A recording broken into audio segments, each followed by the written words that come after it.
Baik, kita lanjutkan kembali. Setelah kita membuat laporan berbentuk grafik, terlewat gini ya. Jadi kita mengerjakan nomor 17 dulu. Nah, sekarang kita akan membuat faktur penjualan. Jadi, prosesnya seperti ini. Setelah transaksi penjualan dilakukan, maka seharusnya keluar faktur.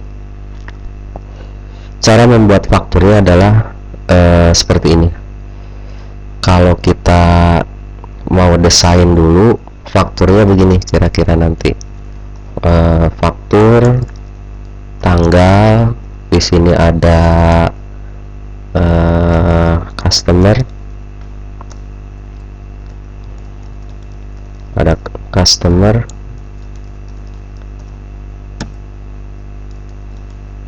maaf, terus di sini ada nama barang, harga, kemudian jumlah dan subtotal. Nanti di bagian bawahnya ada grand total, ada dibayar, ada kembali. Kemudian kita pun dapat menyertakan nih nama kasirnya nih, atau usernya siapa. Seperti ini kira-kira desainnya. Oke, kita akan coba buat new using report export standar database. Database-nya kita mempergunakan ini DSN VBNet. Yang terlibat adalah tabel barang. Di sini kalau tidak dilibatkan tidak masalah, karena di tabel detail jual kita sudah menyimpan namanya. Contoh customer, detail, penjualan, user. Kita coba cek dulu relasinya bagus atau tidak. Relasinya oke, sudah tidak ada masalah. Nah, karena di tabel detail sudah ada nama barangnya, jadi kalau kita tidak melibatkan tabel barang pun tidak masalah. Next. Oke, yang pertama kita perlu faktur tanggal. Kemudian kita perlu customer, nama, alamat, cukup. Barulah kita ambil di tabel detail nama barang, harga, jumlah, subtotal. Bagian-bagian bawah ini akan kita buat belakangan. Kita coba next, kemudian next, kita klik finish. Ini datanya. Setelah berhasil, kita beri nama dulu, simpan faktur namanya, kemudian desainnya baru kita atur. Ini misalkan kita tambah, misalkan seperti ini, faktur penjualan PT konsultasi vb.com. Ini seperti biasa bisa di custom, kemudian disimpan di tengah, lalu lebarnya bisa kita atur. Yang terpenting adalah yang akan kita kerjakan, bagaimana caranya faktur yang tampil itu adalah faktur yang paling akhir. Itu konsep dasarnya. Adapun cara membuat supaya faktur terakhir yang tampil, nah di sini faktur terakhirnya itu adalah faktur nomor 2 di tanggal 6 bulan Maret. Oke, kita lanjutkan lagi. Sementara ini dihapus dulu boleh. Kemudian baru kita atur ini. Baru kita atur nama customer, alamat. Nah, sebenarnya yang area detailnya ini nih. Kita coba turunkan dulu. Nanti kita atur ukurannya. Oke. Ini kita turunkan dulu. Kita persiapkan dengan baik interfacingnya. Oke, ini namanya dinaikin, alamatnya pun dinaikin,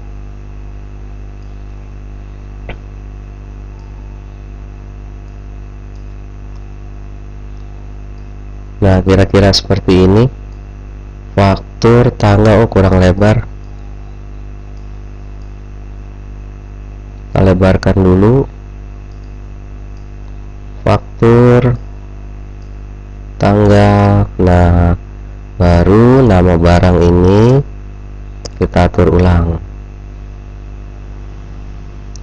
Oke, lebarnya kita atur, harganya oke, harga, kemudian jumlah penjualannya kita atur dulu, kemudian di sini totalnya kita atur juga.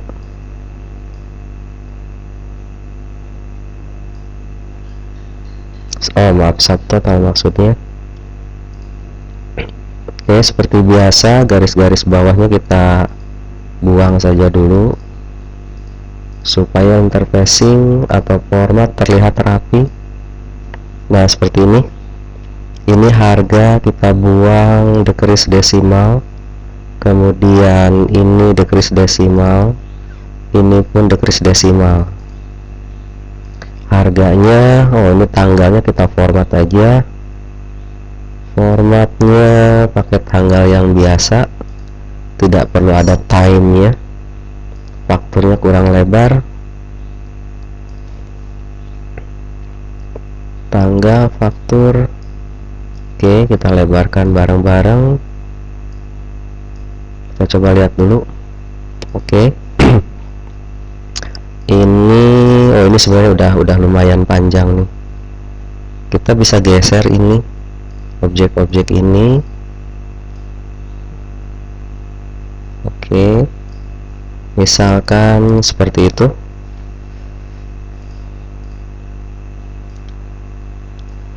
Kemudian ini kita atur dulu. Klik kanan, format field, display currency. Kemudian seperti biasa ini kita gunakan rupiah, ini kita simpan di tengah, kemudian ini pun diformat dulu, kemudian kita custom currency-nya, simbolnya. Oke. Nah, tapi ini kan redundant, tidak masalah karena ini adalah faktur-faktur semua masuk datanya. Padahal seharusnya harus cuma data yang terakhir aja yang masuk. Kita akan custom belakangan nanti. Oke, tinggal kita masukin bagian bawahnya seperti desain yang sudah kita rencanakan. Nah, ini nih, grand total dibayar kembali. Kita akan masukkan ke sini. Caranya ambil dari sini, database-nya di-expand. Dari penjualan kita ambil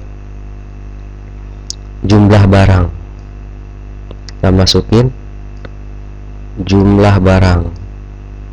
Oke, ini dia jumlah barangnya. Kemudian total harga. Oke, total harganya kita ambil juga, lalu dibayarnya berapa, pengaturannya belakangan, nanti kita rapikan. Kemudian kembaliannya,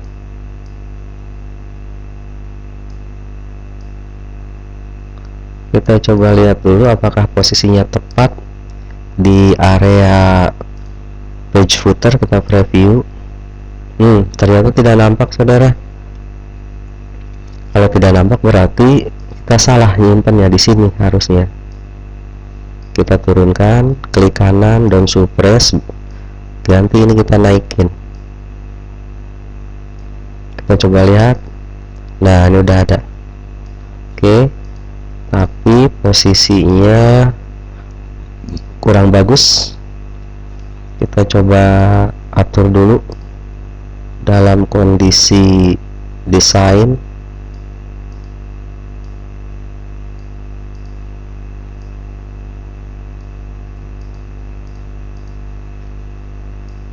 Oke, ini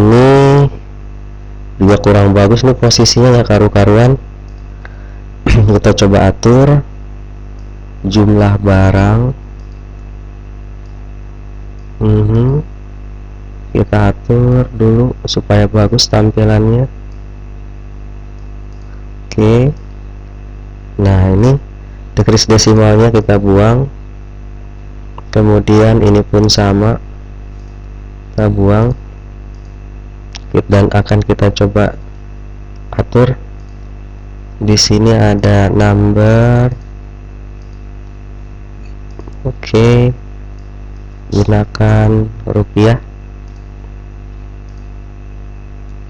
Oke, setelah selesai ini kita tutup. Tapi ini jaraknya masih terlalu renggang nih. Seharusnya bisa kita naikkan. Nah, seperti ini. Jadi jaraknya tidak terlalu jauh. Adapun si kasirnya kita simpan di sebelah sini boleh.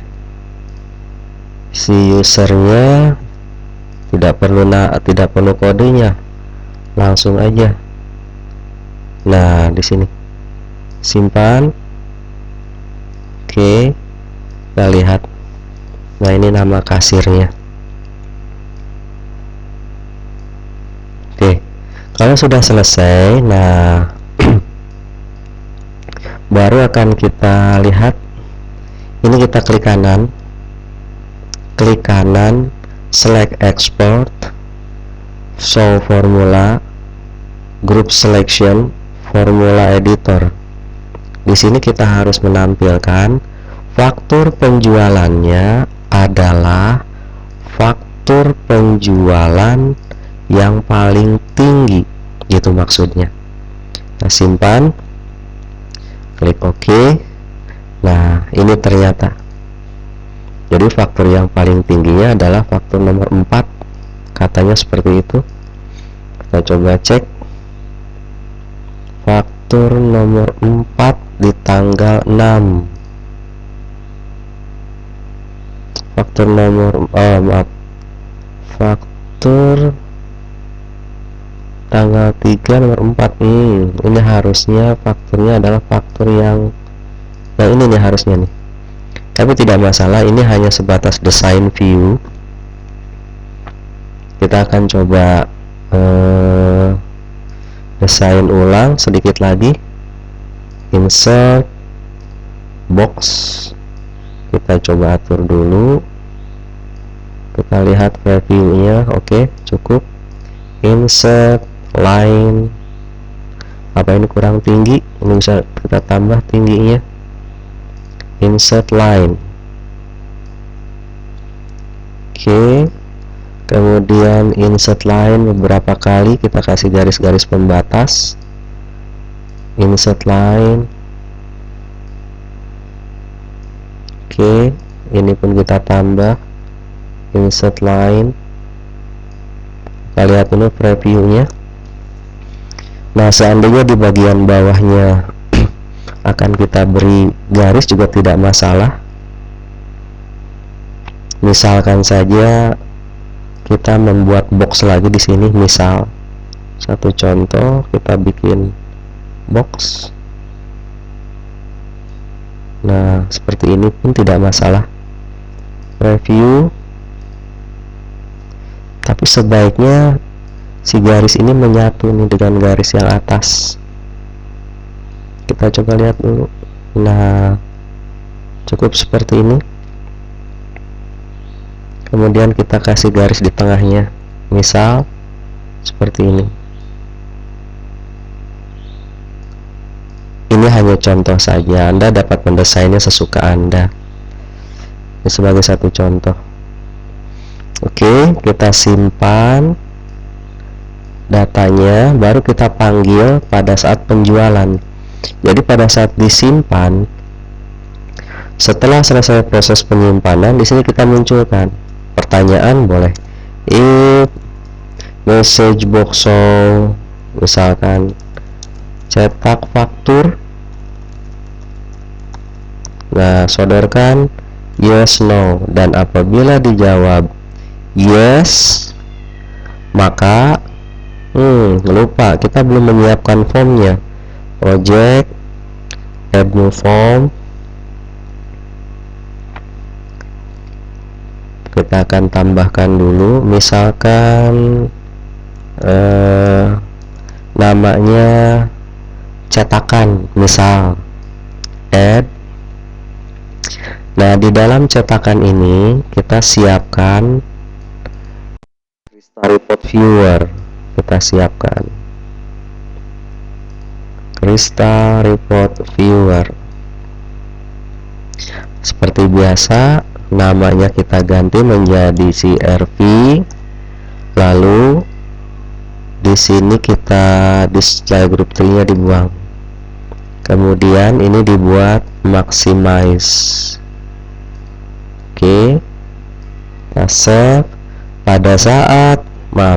Pada saat penjualan disimpan, maka nah di sini kita panggil cetakan show, lalu cetakan report source, cetakan CRV report source nothing, kemudian cetakan CRV report source-nya di refresh dulu ya, CRV refresh report, atau ini taruh di belakang boleh, kita bisa langsung cetakan CRV report source-nya adalah faktur titik RPT, kemudian cetakan titik CRV refresh. Else berarti kalau dijawab no, tidak perlulah kita membuat jawaban untuk no. Kita coba simpan, kita akan coba lihat projectnya. Kita alihkan dulu ke login. Kita akan coba lihat di sini. Saya lupa nih siapa nih usernya yang harus login. Dia siapa? Hilap. Dia siapa? Hilap. Enter. Login gagal karena harusnya huruf besar semua. Dia siapa? Hilap. Oke. Transaksi penjualan. Harusnya yang muncul adalah faktur nomor 3 di tanggal 6 PT KKK. Kita coba cek. 1. Barangnya habis katanya, skip aja. 2, 4 kita bayar. Kita coba lihat, enter, cetak faktur. Ya, faktur nomor berapa yang muncul? Oke, ini dia fakturnya, nomor 3. Nah, seperti itu saudara cara membuat faktur penjualan. Oke. Kemudian mengenai utility pembuatan ganti password akan saya bahas pada sesi berikutnya.